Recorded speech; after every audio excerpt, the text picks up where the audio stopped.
കടായി വെച്ചിട്ട് കേസരി ഉണ്ടാക്കാൻ പോകുന്നു കേട്ടോ. നമ്മുടെ കുഴക്കട്ട ആയിക്കൊണ്ടിരിക്കുന്നുണ്ട്.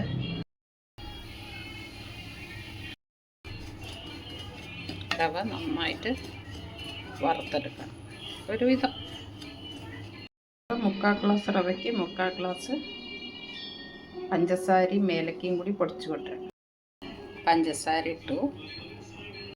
ഇതിൽ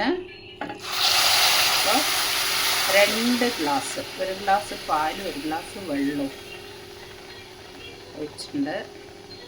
പിഞ്ച് മഞ്ഞൾ ഇട്ടിട്ടുണ്ട്. കളർ ഇടണ്ട വിചാരിച്ചിട്ടാണ്. നെയ്യ് നമ്മുടെ ഇഷ്ടത്തിന് ഒഴിക്കാം. ഓക്കെ. കേസരിക്ക് വേണ്ട അണ്ടിപ്പരിപ്പും മുന്തിരിയും നെയ്യിൽ വറുത്ത് കൊട്ടാം. കേസരി റെഡി.